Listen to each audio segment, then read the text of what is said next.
Cusica Studios, where everyone creates. Hacer este podcast es posible gracias a el café que representa mi país, Venezuela. Páramo, una tacita de buen café. Y tenemos que endulzar este café de la forma más saludable. Mi favorita, Truvía, naturalmente dulce.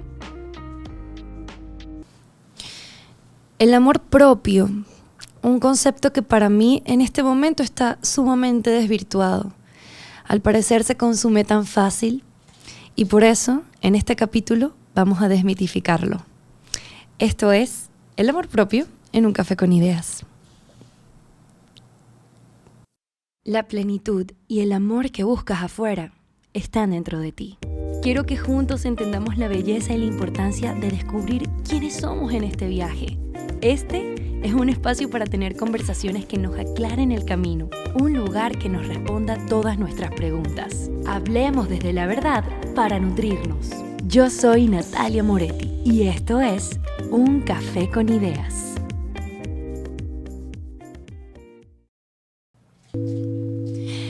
Salud de café, ¿cómo están? Bienvenidos a otro capítulo más de Un Café con Ideas.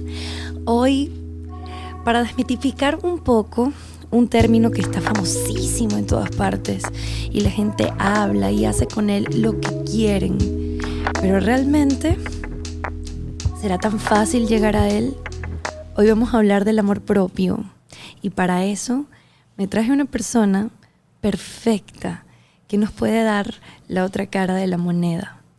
Vamos a hablar del amor propio de una forma real para poder llegar más de cerca a este concepto que es tan anhelado por todos últimamente. Hoy, a mi lado, para hablar del amor propio, tengo a Rosana Hernández. Ella es una mujer que inspira realmente. Conocer su historia personal a mí me estremeció. Le dije que su historia parecía una película.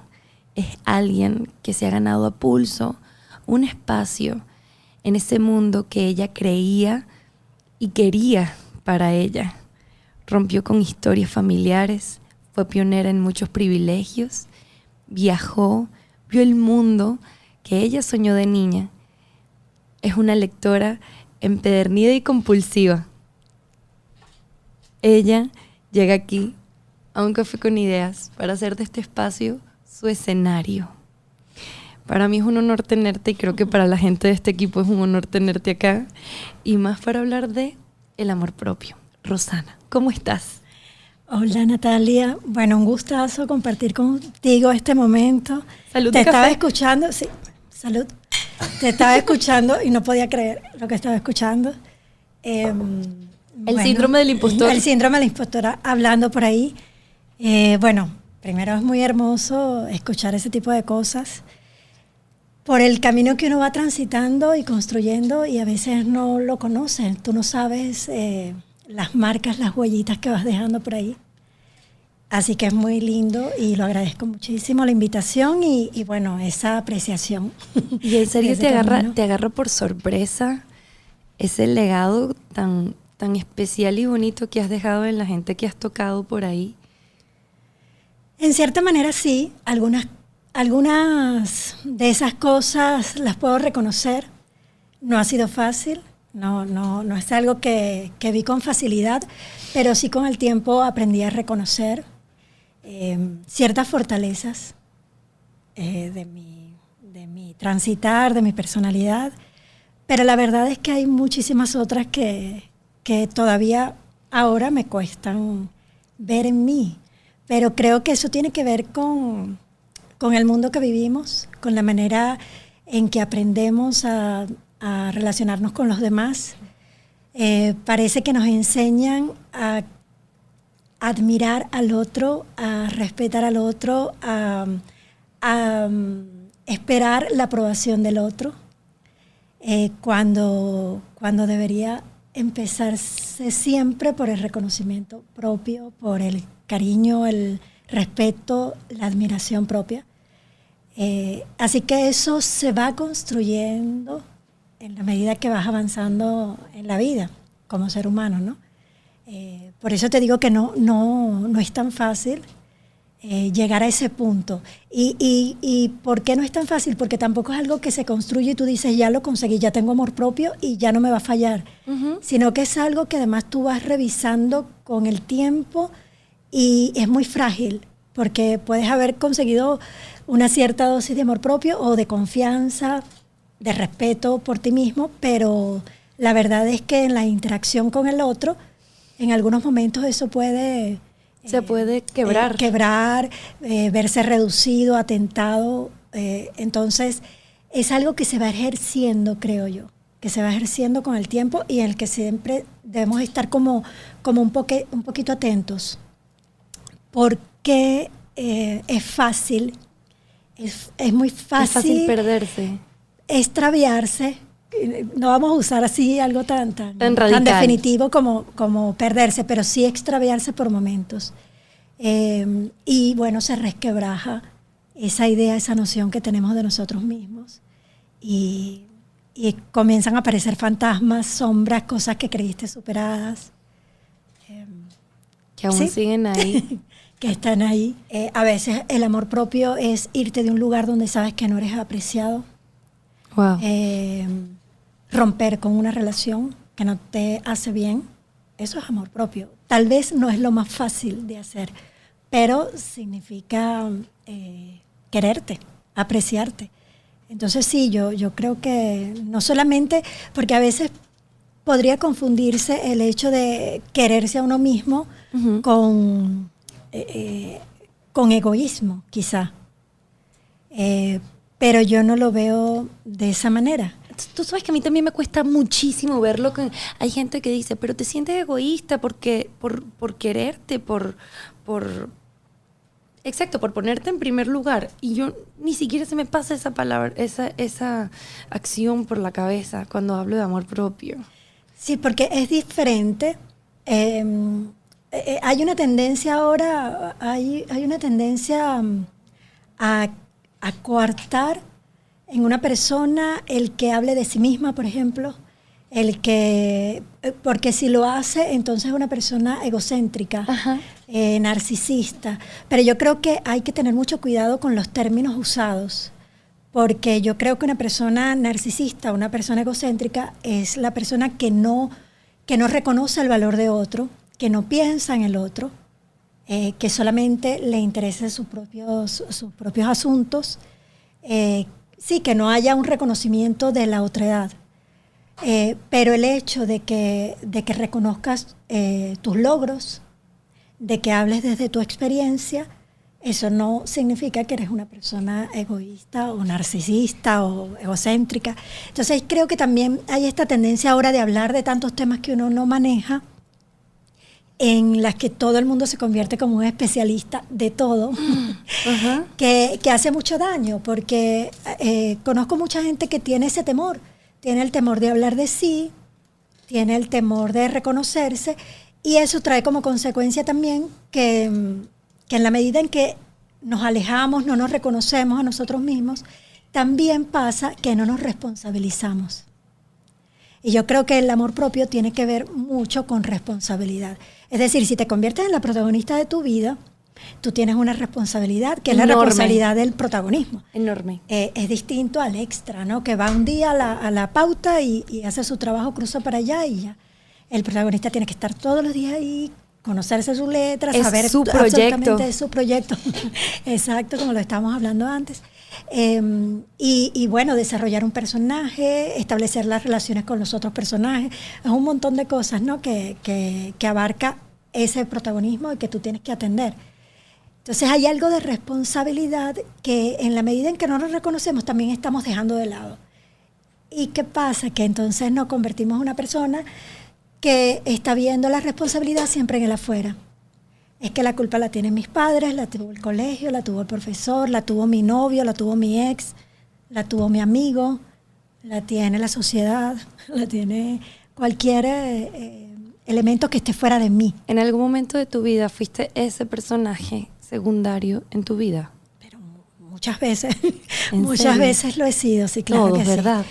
Creo que todos pasamos por ahí porque todos queremos que nos quieran.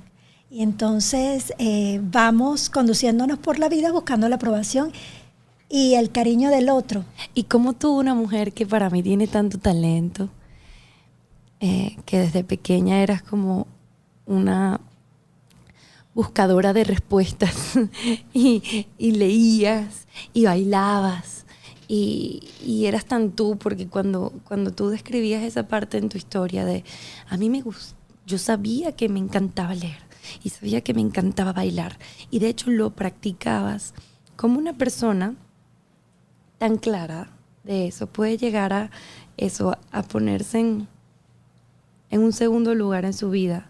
¿O por qué? ¿Qué te llevó a hacer eso? Creo que es muy fácil ocupar ese lugar. 100%, es lo más fácil. Sí, uno puede caer ahí fácilmente por más segura que estés, que por más que hayas aprendido y transitado por cosas, es fácil ubicarte en ese lugar. Tal vez también tiene que ver con comodidad y con esto de la responsabilidad, de otorgarle a otro la responsabilidad que todos deberíamos asumir.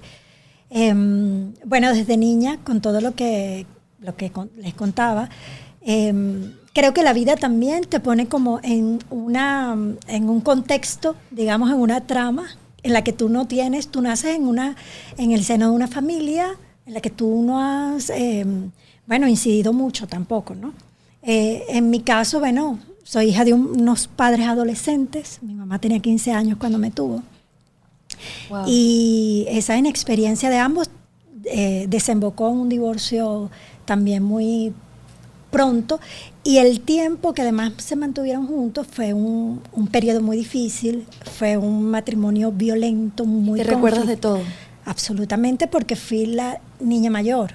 Wow. Entonces, durante todo ese tiempo tuve una infancia muy, muy compleja y muy dura, porque eran situaciones ni siquiera duras, eran de terror.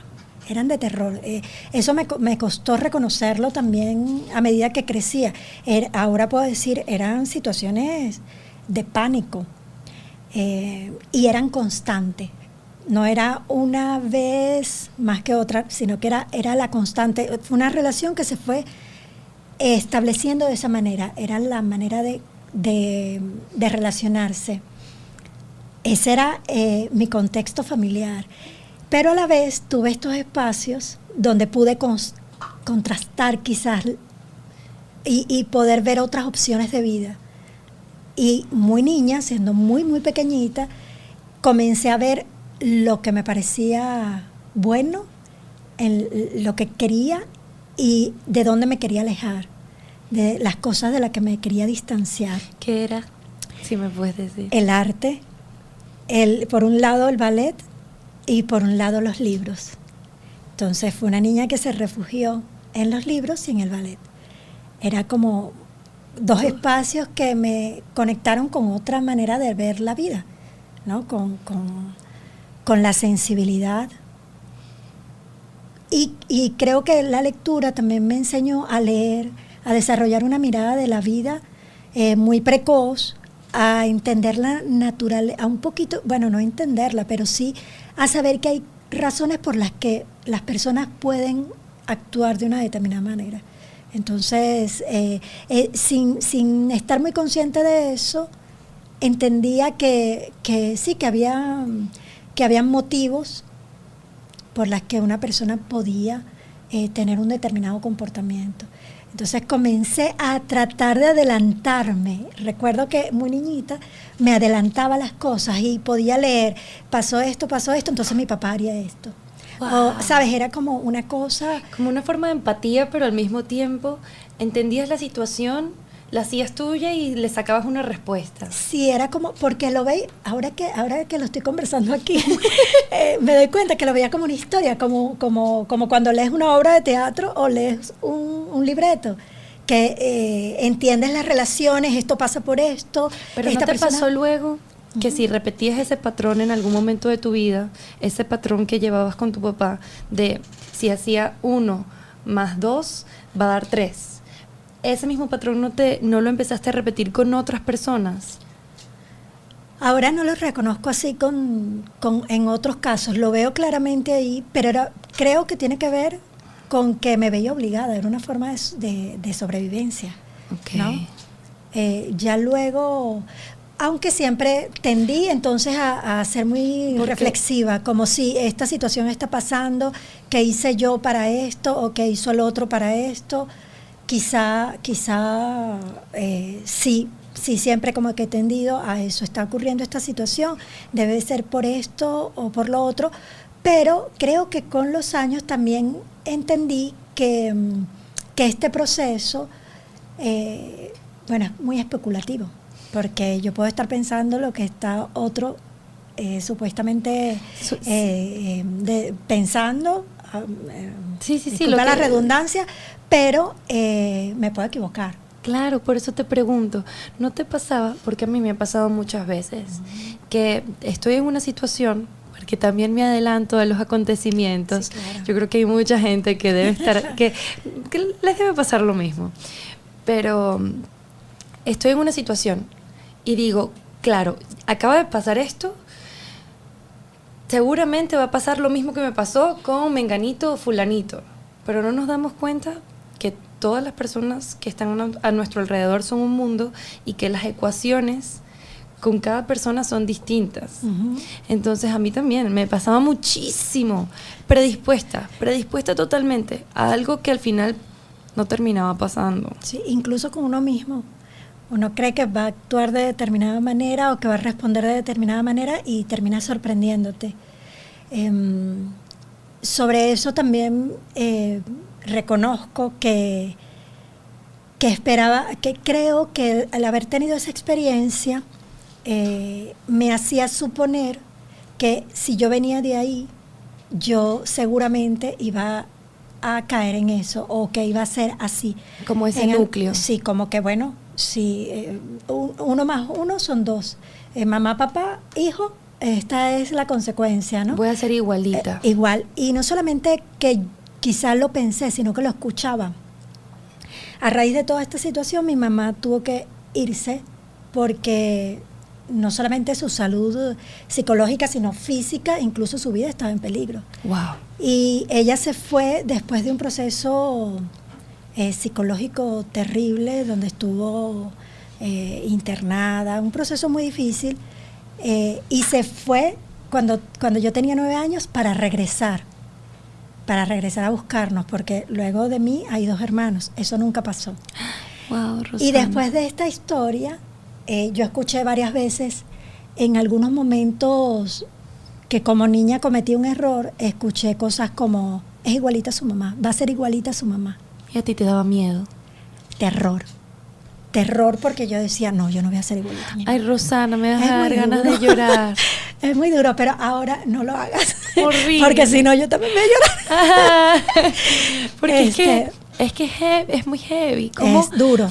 que estamos hablando de amor? ¿Cómo tú puedes lograr definir el amor a través de esa experiencia de niña tan ruda? ¿Cómo tú luego de mujer tienes el coraje de definir entonces qué es amor cuando nazco en un núcleo que capaz está tan alejado del amor? Bueno, es una tarea ardua, porque evidentemente este tipo de situaciones, la violencia, el abandono, son cosas que dejan unas marcas muy y además muy palpables, que llevan tiempo para sanarse, aunque yo no sé si se sanan por completo, son cosas que están ahí. Pero tú eres una mujer además de guapa, eres una mujer que transmite unas cosas tan bellas. Gracias. Eres puro amor, y yo lo estoy conociendo ahorita, y la gente que te conoce y te abraza y te sabe, también lo dice. Gracias por eso. ¿Cómo lo construiste? Creo que siendo tan pequeñita, cuando yo escuchaba ese tipo de cosas, mi manera de responderlas era no, eso no es así, yo no voy a hacer eso, o yo no voy a hacer así. Desde muy pequeña era como que rechazaba esa sentencia de que supuestamente Te tocaba. sí, que marcaba mi destino. Y fue una cosa que me repetí toda la vida. Y luego llegó un punto en que yo asumí no tiene esto, lo que haya pasado con mis padres no tiene que definir mi mundo, mi vida. Yo soy un ser independiente y yo voy a construir mi camino. Evidentemente, te dije que dejaba unas marcas muy difíciles y muy duras, porque eso también te convierte en alguien autoexigente, porque eso de no parecerte, intentas alejarte. Y, por ejemplo, en mi caso, reconozco una relación con la maternidad muy complicada, que era que yo no voy a tener unos niños muy pequeños, muy joven yo. Por lo tanto, yo evitaba esa situación y fue tanto el cuidado que no tuve hijos. Claro, ¿por qué tenías miedo? A fallar, miedo a no estar, un montón de cosas, ¿no?, que trae eso consigo. Y yo pero lo reconozco como consecuencia de eso. Y creo que quizás lo que pasó fue precisamente eso, reconocer la herida, reconocer la marca, reconocer cómo opera en tu vida, y en la medida en que lo reconoces, pues evitar que esto se reproduzca, se crezca, transforme en algo más grande. Creo que hay que estar muy atento. Y revisarse uno mismo siempre, porque en eso que te decía de esperar del otro, y eso también hace que asumas una posición de víctima y muy cómoda, donde el otro tiene la culpa, pero la verdad es que si el otro no te quiere, es que tampoco es una obligación. Sí. No nos tienen por qué querer. Y eso es muy difícil reconocerlo, porque puede resultar duro, pero es así. El otro no te tiene por qué querer, porque además los sentimientos del otro también están marcados por sus propias experiencias, sí, ¿no? Por su propia manera de ver el mundo, y tiene que ver con la lectura de la vida según las experiencias que ha tenido, su desarrollo personal. Y a veces eso no tiene nada que ver contigo. ¿Cuál es el momento más duro en el que tú has tenido que contenerte y amarte? Y decir, me prefiero a mí. Y esto es un acto de amor propio. Ay, bueno, han sido tantos. Han sido tantos. Bueno, dímelo, pues. Fíjate, en el año 2018 atravesé una situación de salud muy difícil, que nunca imaginé que la iba a enfrentar como la enfrenté. Wow. Pero estuve frente a un médico que me dijo, tienes un tumor en el ojo y hay que atenderlo ya, y o te hacen, ahora no recuerdo el término, pero en oclusión del ojo, o te lo estirpan, o bueno, porque es un caso complicado. Y yo recuerdo recibir esa noticia. Y claro, en un momento muy traumático. Y antes, cuando yo pensaba en una posibilidad como esa, yo pensé que me podía volver loca, que no sabría cómo lo ibas a enfrentar. No fue nada fácil, tampoco es que lo hice de manera ejemplar, pero sí me sorprendí a mí misma, porque en el camino de ese consultorio a mi casa estuve pensando mucho, pero lo más claro que recuerdo fue pensar en cómo quería yo transitar esa situación, ¿no? ¿Y cómo querías tú? Tú te diste el chance de elegir. Yo dije, ¿cómo quiero hacer esto? Lo quiero hacer de una manera traumática, dolorosa, ¿de qué manera? ¿Y de qué manera quiero que los demás me acompañen en esto? Porque también es muy fácil entonces convertir esa circunstancia en algo dolorosísimo para uno o para los que te rodean. Uh-huh. Y recuerdo que yo llegué a mi casa con la firme determinación de que yo esa circunstancia la iba a atravesar, primero siendo yo la responsable de eso, que el dolor de nadie determinara, que no me pusiera más peso de lo que ya tenía encima.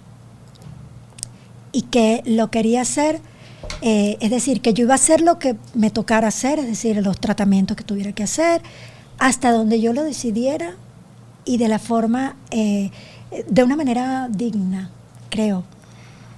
Como diciendo, voy a someterme a lo que yo crea, lo que esté de mi parte lo voy a hacer. Para solucionar. Para solucionar. Pero no me voy a someter es decir, no quiero hacer de esto una situación mucho peor de la que es, ni voy a permitir que nadie más lo haga. Entonces, creo que eso fue un momento, sí, porque en un momento así es muy fácil refugiarte en el otro, en lo que el otro me acompañe y que el otro diga qué es lo que voy a hacer porque lo necesito. Y bueno, eso el refugio, creo que... el refugio en la contención en el otro. Yo te iba a decir, para que no te sintieras sola, yo te iba a decir también los momentos en los que yo entendí y he entendido, y me lo agradezco al final, que estoy teniendo un episodio de amor propio y lo estoy logrando, contenerme. Yo he sido una niña que por mucho tiempo busqué siempre contención en los demás, porque no sabía, ni siquiera es porque no sabía darme mi propia contención, y eso lo aprendí de hace unos poquitos años para atrás, 2 años para acá. Entonces hace poco estaba en mi cama sola llorando y luego me reía porque decía, aquí estoy para ti. y me reía porque sí me sentía y sabía que estaba afrontando algo difícil, pero estaba yo rarísimo. Sí. Pero entendía, necesitas contención, acá estoy. No busques contención en alguien más, porque si no es como una droga que nunca te terminas de saciar, porque nunca terminas de ver la luz, porque la contención no la puedes buscar en alguien más. Riquísimo si alguien te la da, bien merecido, gracias, dale, bienvenido sea, pero la verdadera contención está en ti. Sí. Y en esos momentos de contención propia es en donde yo he descubierto el amor propio y me he dado hasta las gracias. ¿Sabes también cuando es muy claro? Cuando hay algo que haces pero que no te deja tranquila porque no estás como muy a gusto con eso, con esa decisión, cuando sabes que esa decisión estás tratando de complacer a otro, o cuando sabes que te están tratando mal y tú lo estás permitiendo, entonces no puedes dormir porque dices, epa, aquí yo no me siento contenta con esto, no me siento bien, yo me siento mal con esto. A nivel profesional me ha pasado que antes no ocurría, la tendencia era decir que sí a todo lo que me proponían. Y de un tiempo para acá, pues aprendí a decir no cuando algo no me interesa, cuando siento que estoy siendo manipulada, cuando siento que estoy siendo subestimada. Sobre todo cuando se es tan dulces, perdón. Que tú eres una mujer que transmite mucha dulzura y calma. Gracias, pero no te creas, tengo un carácter. No, tranquila. Créeme que me lo dicen. Pero es que tú... Tengo un carácter. Mírenme por detrás. Sí. Viví conmigo. Ven a vivir conmigo para que tú veas. Pero sí, tú sabes que me ha costado reconocer esa dulzura. Sí la tienes.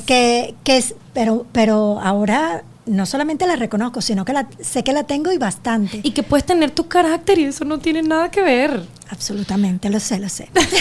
Pero fíjate, cuando la no aceptación, evidentemente cuando tienes un carácter, siendo mujer, eso no es muy bien visto. El que tengas un carácter fuerte, predominante. Y eso, cuando no es muy bien visto, puede ocasionar situaciones de rechazo en algunas personas. Sí. Y cuando eso ocurre, a veces tú comienzas a rechazarte, porque como quieres que el otro te quiera, entonces rechazas esa parte de ti. Y yo esa parte de mí la rechacé muchísimo tiempo. Y ahora me doy cuenta que esa fortaleza de carácter, porque que esa rigurosidad, que tiene mucho que ver con el trabajo, más bien ahora la reconozco como una fortaleza. Claro, que te hicieron verla de afuera. Ajá. Como algo negativo. Sí, y ahora lo veo al contrario. Si yo no tuviera esa cuota en mi carácter de exigencia, muy probablemente no hubiera podido hacer muchas de las cosas que he hecho. Wow. Porque esa ha sido como la fuerza que me ha permitido hacer trabajos con el nivel de detalle que hago. ¿Qué te han permitido? Porque llego hasta, es que le busco hasta el final y no me detengo porque por las quizás los comentarios o de los demás o lo que sea, o las resistencias de los demás, sino que sigo hasta que siento que, bueno, conseguimos lo que creo que se requería en ese momento. Porque es muy fácil entonces, para no ocasionar roces, a veces dejar las cosas hasta un cierto nivel, también para que al principio no es que era necesario ni que esa es la única manera para lograrlo, porque no creo que sea así. Creo que hay otras personas que tienen otras fortalezas con las que pueden enfrentar esta misma situación. Totalmente. Pero son distintos, ¿no? Un estilo distinto. Pero al principio también sirvió un poco para, cuando haces grupo, para que respeten que puedes ser una mujer directora cuando eres muy joven.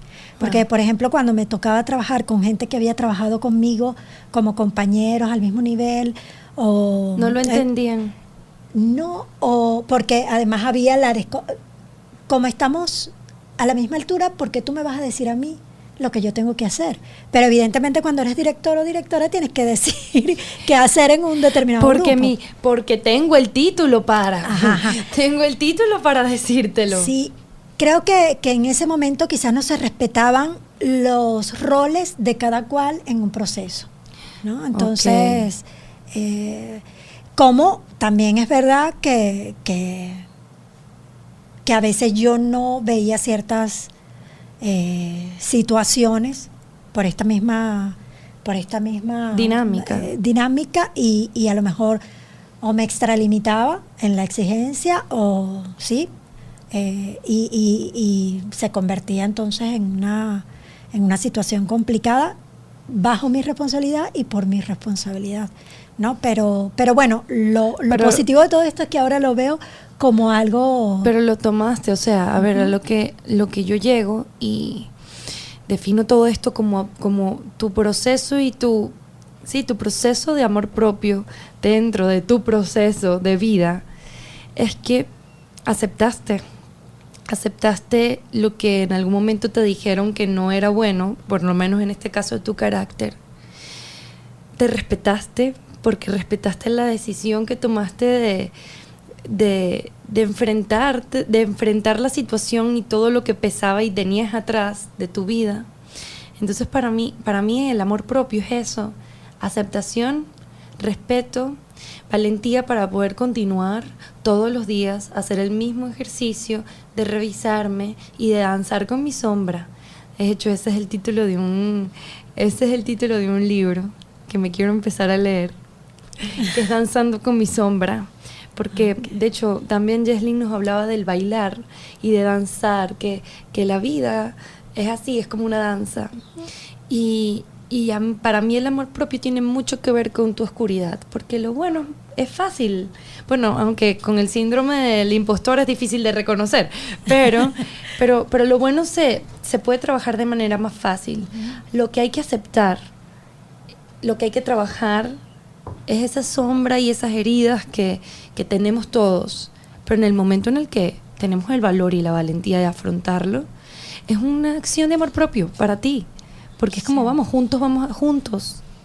a transitar esto. Sí. Tienes que negociar mucho contigo cuando aparecen todas estas, cuando reconoces tus lados oscuros, tus debilidades, tus límites, sí, tu fragilidad, entenderla como que es la parte que te hace humano. Si no seríamos perfectos y seríamos dioses o seríamos otra cosa, ¿no? Pero yo creo que precisamente eso es lo que nos hace humanos. Y hay una cosa que a mí, no sé si por toda esta experiencia, pero hay algo que a mí me gusta mucho. Y es, bueno, a mí me gusta la vida y me gusta la gente. Me gusta la naturaleza humana. Y me gusta la gente que tiene claro estos espacios de fragilidad, de vulnerabilidad y que no los trata de ocultar, sino que están ahí expuestos y que yo veo su luminosidad, pero también veo su otra parte y que esa persona no pretende ser perfecta. Y es un tema que a mí me gusta tanto, que determina a veces las obras que escojo para dirigir. Me gustan las obras de personajes que no son perfectos, que no son héroes, por ejemplo. No me interesa nada así. A mí me gusta la gente común y corriente, real. Historias de una familia o de trabajadores o de lo que sea, que tenga esa parte también, esas debilidades, esas fragilidades, porque creo que ahí la identificación y el diálogo con el espectador es mucho más efectivo. Claro, porque todos somos ese personaje real. Exactamente. Todos somos esa vulnerabilidad. Yo siento que el amor propio es tener la valentía de abrirle los brazos a la vida, sabiendo que se puede quebrar y que se debe tener la compasión suficiente. El amor propio es tenerte la compasión suficiente para poder rescatarte de esos espacios en donde estás ahí en el hueco o estás ahí mal y eso no esperas a nadie más que lo haga, sino... Y también que no esperar la perfección, no exigirte hasta ese nivel. Uno siempre quiere hacer lo mejor. Siempre va a haber esa tendencia. Estás haciendo un trabajo y quieres que salga lo mejor posible. Lo mejor posible dentro de tus posibilidades y de lo que tú sabes hacer. Pero el creer que tiene que ser perfecto, que eres perfecto, creo que ahí está el peligro. En la medida que sepas que hay cosas que se te escapan de las manos, que tú no controlas, o que tu nivel de conocimiento sobre una determinada área no es tan grande, sabes que hay una posibilidad de fallar, que eso siempre está ahí. Exactamente. Entonces no esperar la perfección, no exigirte eso, también forma parte del amor propio. O reconocer, bueno, traigo todo este peso encima de un montón de cosas, necesito trabajarlo, y ir a terapia, por ejemplo, saber que tienes que trabajar esas cosas en ti, el cuidar tu cuerpo, el cuidar tu salud, el consentirte. Que ya viene siendo como una actividad extra, una actividad que le suma, a este como que viaje que cada uno tiene que hacer. El amor propio está demasiado incluido en esta pregunta existencial que nos estamos haciendo en esta temporada de ¿quién soy? Bueno, cuando yo acepte quién soy y decida lo que quiero ser, pues también tengo que como que emprender ese camino con amor, sabiendo que van a haber subidas y bajadas, así Sí, como lo dices, y que no tiene que ser perfecto. Para nada. Yo a veces digo, cuando voy a comenzar una obra, que además cuando voy a comenzar un nuevo proceso, creo que no sé nada. Todo lo que ya hice lo olvidé. En blanco. Digo, ¿cómo voy a hacer esto? No sé. También pienso, es solo una obra. Es solo una obra. Claro, esto tampoco reduce mi nivel de exigencia, pero la verdad es que me lo tomo distinto. Es que es una manera de ser compasiva contigo, es una manera de tú que sabes que te exiges y que tienes un nivel de exigencia muy alto, es como tú siendo tu propia madre tranquilizándote, tranquila. Y eso ahí es una acción de amor propio, o sea, son como pequeñas cosas que vamos haciendo por nosotros, siendo contención para nosotros mismos. Ahora, no nos podemos ir de acá. No podemos terminar este capítulo tan bello al lado de esta mujer que está llena de historias y de conocimiento, sin saber. Uno, dime una recomendación que te haga bien. Leer. Muy bien. Regálame entonces un libro que te cambió la vida, Rosana. Bueno, han sido muchísimos, pero que me hayan cambiado la vida, ahora también han sido varios. Okay. Pero recuerdo, estando muy joven, el libro de Sofía, un libro de filosofía, para gente joven. Es una historia preciosa de la relación de un padre con su hija y cómo le va enseñando a desarrollar un pensamiento filosófico, reflexivo y una mirada del mundo, del entorno, de la vida a través de historias y qué sé yo. Wow. Ese libro, pero ese se me vino ahora a la cabeza, pero la verdad es que Bueno, muchos libros. Si tienes unos más, dímelos y los metemos en el newsletter. Ok. Y se los recomendamos. Buenísimo. Además que a ti con el tema de los libros hay que aprovecharte. Rosana, por favor. Falta una última pregunta. Compárteme un ritual que siempre haces para conectar contigo. Un ritual. Bueno, yo no sé si esto se llama meditación, pero luego de mi entrenamiento físico diario que hago, siempre me doy unos minutos para respirar, conectarme y decirme cosas a mí misma. Pero como te digo, yo no sé si esto es... yo nunca he tomado ni clases, ni he ido a clases de meditación, formación sobre este tema, nunca.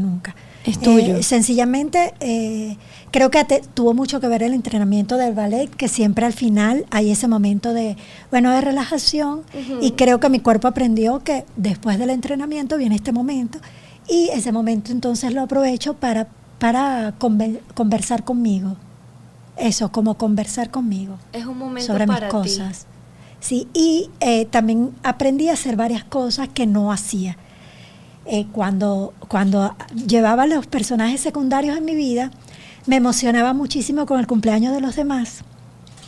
Me encanta regalar cosas en esas fechas importantes y me preocupaba mucho por esas cosas. Lo sigo haciendo porque me gusta. Pero antes conmigo no hacía eso. Es decir, mi cumpleaños era como, no quiero celebrar. Pero si alguien cumplía era, vamos a hacer el cumpleaños de no sé quién. ¡Qué raro, qué loco! Hay gente, sí, y luego, hay luego, gente así. A mí me encanta celebrar mi cumpleaños. Y resulta que de un tiempo para acá, pues ahora me trato distinto, soy más amable en ese sentido conmigo. Qué bonito. Y me consiento. Entonces ahora me regalo cosas, lo veo como un regalo para mí. Qué bonito. Que antes no lo hacía. Gracias. Salud de café. Gracias a ti. ¿No te tomaste el café? Sí, te lo tomas ahorita. Mira, gracias. Rosana Hernández. Rosana hoy estuvo con nosotros hablándonos del amor propio, que, señores, el amor propio es una decisión que conlleva responsabilidad y es una decisión de tú hacerte responsable, de ti y de contenerte y de regalarte estos momentos, regalarte estos episodios de vida en los que tú te pongas en primer lugar. Gracias por escucharnos. Puedes ver este capítulo en YouTube y saber todo lo que pasó en el estudio mientras grabábamos. Consíguenos como Un Café con Ideas o Natalia Moretti. Y en los créditos de este espacio están en la producción José Escalona, en la dirección de estudio Agua Santa Rojas, en la edición y montaje Alejandro Castillo y César Aguilera, en la música Nicolás Baloira y Eric Díaz. También tenemos muchísimo contenido en redes y nos puedes conseguir como @uncafeconideas o @Natalia Moretti. Escuchaste Un Café con Ideas gracias a Páramo, una tacita de buen café, Truvía, naturalmente dulce, Cusica Studios, where everyone creates. Nos escuchamos la próxima semana. Chau, chau.